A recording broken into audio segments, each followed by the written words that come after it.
ప్రభువును రక్షకుడైన యేసయ్య నామములో మీ అందరికీ నా హృదయపూర్వకమైన వందనాలు చెల్లిస్తున్నాను.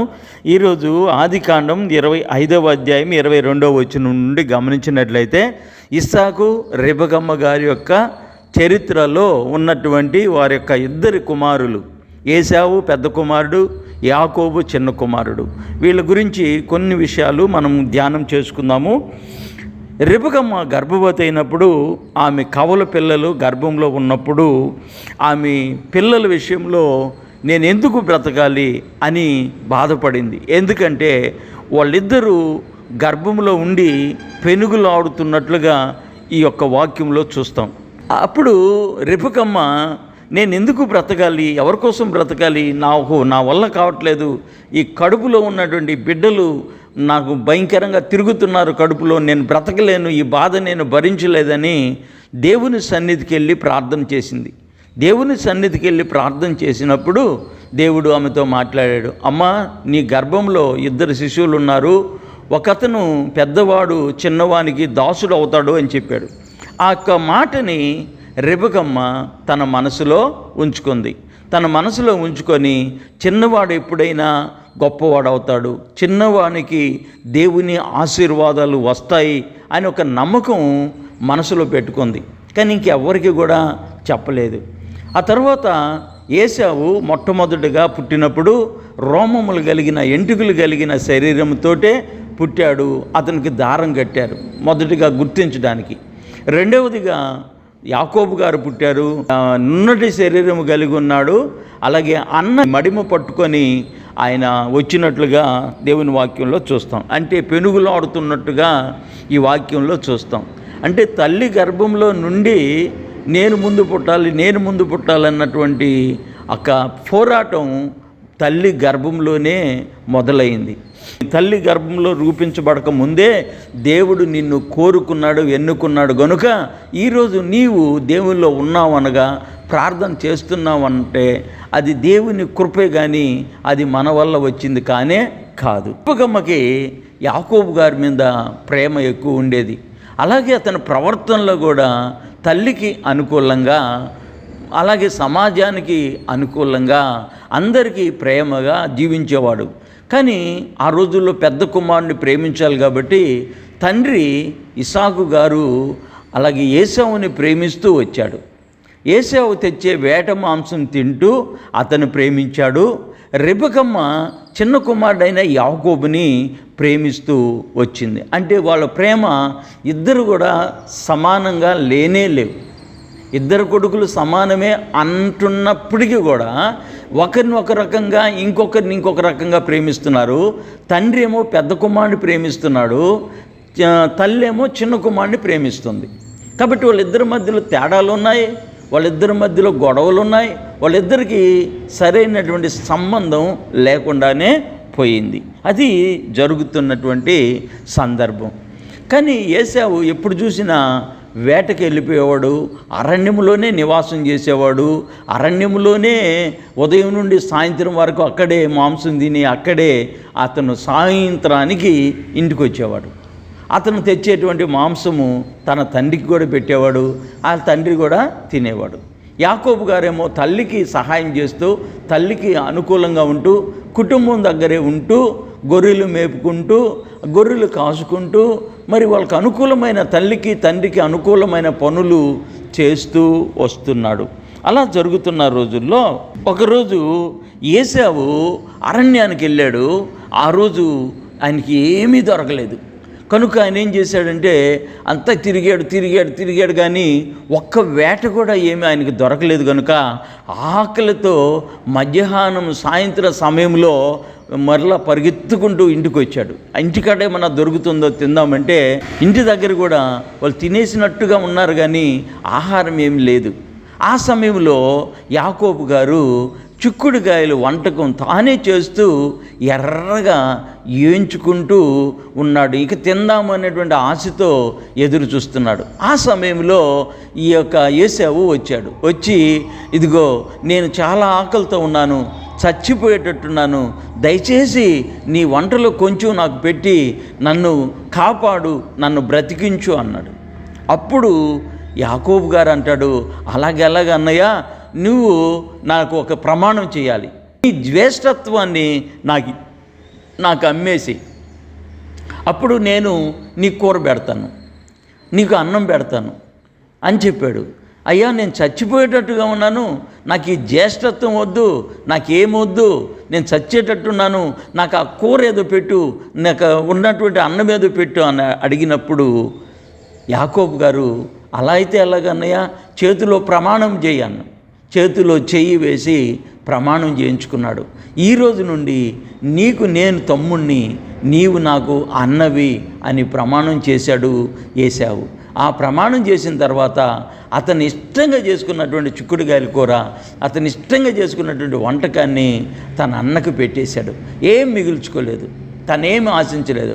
అంటే యాకోబు దేవుని యొక్క ఆశీర్వాదాలు పొందడానికి తను ఆకలితో పొస్తున్నా పర్లేదు, దేవుని ఆశీర్వాదం నాకు కావాలని కోరుకున్నాడు, దేవుని దీవెన నాకు కావాలని కోరుకున్నాడు. అలాగే ఏశావు దేవుని ఆశీర్వాదం ఉంటే ఏముంది, లేకుంటే ఏముంది, చచ్చిపోయిన తర్వాత నాకేమొస్తుంది కనుక నేను బ్రతకాలి, కనుక దేవుని ఆశీర్వాదం ఉంటే అంత పోతే అంతని నిర్లక్ష్యం చేశాడు. హెబ్రీ రాసిన పత్రిక 12వ అధ్యాయం 15వ వచనంలో ఏముందంటే, మీలో ఎవడైనను దేవుని కృపను పొందకుండా తప్పిపోవునేమో అనియు, చేదైన ఏరు ఏదైనా మొలిచి కలవరపరుచుట వలన అనేకులు అపవిత్రులైపోదురేమో అనియు, ఒక్క పూట కూటి కొరకు తన జ్యేష్ఠత్వపు హక్కును అమ్మివేసిన ఏశావు వంటి భ్రష్టుడును వ్యభిచారైనను ఉండునేమో అని జాగ్రత్తగా చూసుకునుడి. ఒకవేళ చనిపోతే ఏమండి, పరలోక పట్టణానికి వెళ్తారు, వాళ్ళు చనిపోయిన దేవునిలో ఉండాలి. ఆ జ్యేష్ఠత్వం అనేది ఇశ్రాయేలు ప్రజలకి చాలా ప్రాముఖ్యమైనది. అలాంటి ప్రాముఖ్యమైన తన జ్యేష్ఠత్వాన్ని అమ్మేసుకున్నాడు, ఇచ్చేశాడు యాకోబుకి. కాబట్టి ఇప్పుడు యాకోబు అన్నే, కాబట్టి యాకోబు అన్న ఎవరికి? ఏశావుకి. ఎందుకు? తన జ్యేష్ఠత్వాన్ని అమ్మేసుకున్నాడు కాబట్టి. ఈ విషయంలో యాకోబు ఏశావుని మోసగించలేదు, ఆయన మోసపరచలేదు, వాళ్ళ నాన్నని మోసపరిచాడు, ఇసాకు గారిని మోసపరిచాడు. ఎలాగంటారా?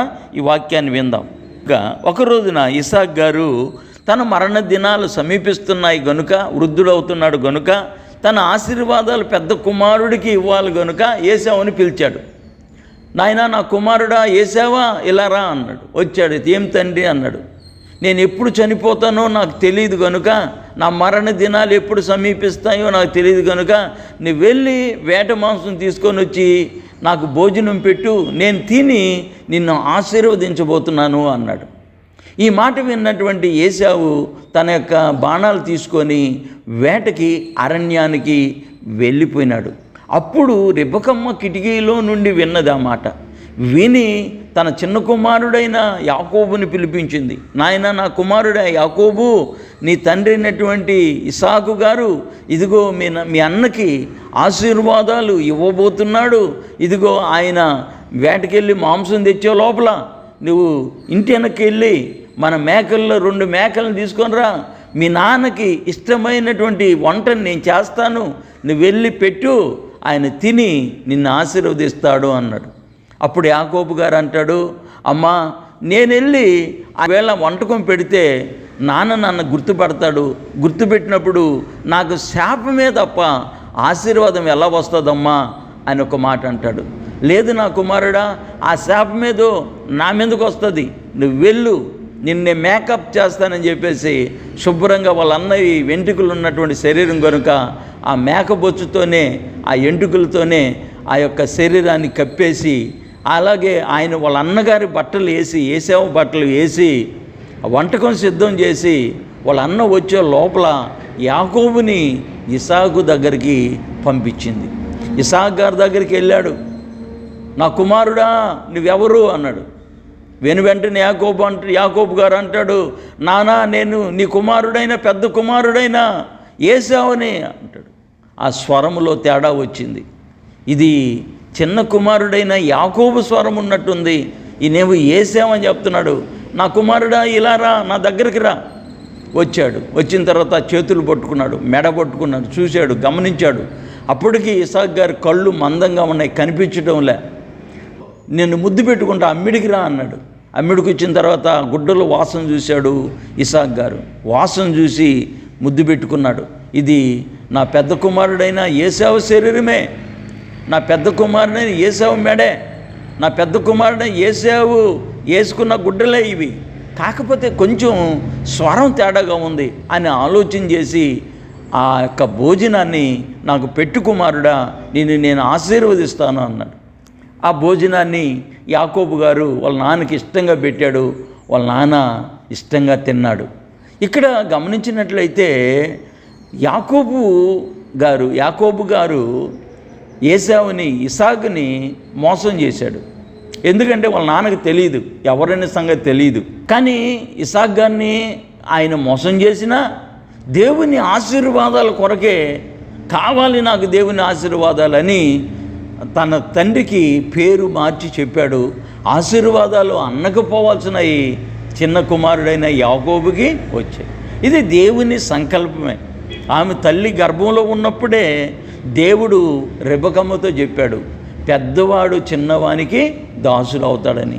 అలాగా దేవుని యొక్క కృప ఎవరికి రావాలో, ఎవరు దీవించబడాలో, ఎవరు దేవుని సేవ చేయాలో, ఎవరు దేవుని కొరకు పోరాడాలో వాళ్ళకి దేవుడు నిర్ణయించి పెట్టుంటాడు. కాబట్టి వాళ్ళకి ఆ విశ్వాసం అనేది వస్తుంది. ఆ విశ్వాసంలో వాళ్ళు పోరాడతారు. ఆ విశ్వాసంలో వాళ్ళు దేవుని కొరకు యుద్ధమే చేస్తారు. కాబట్టి అది దేవుని సంకల్పం, దేవుని కృప. అలాగైతే ఈ యాకోబు గారు ఏం సంపాదించుకున్నాడండి? తల్లిని తండ్రిని పోగొట్టుకున్నాడు. ఇప్పుడు ఆశీర్వాదం అయితే పొందాడు. వాళ్ళ నాన్నకి ఇష్టమైన భోజనం పెట్టాడు, ఆశీర్వాదం అయితే పొందాడు. ఆశీర్వాదం పొందిన తర్వాత ఇల్లు వదిలిపెట్టేశాడా? పొలాలు వదిలిపెట్టేశాడా? అలాగే గొర్రెలు మేకలు ఒంటిలుంటే అవి వదిలేశాడా? ఇటు అబ్రహాము గారు సంపాదించిన వెండి బంగారాలు ఇసాక్ గారికి ఇచ్చాడా? ఇసాక్ గారు సంపాదించిన ఆస్తిపాస్తులు ఉన్నాయా?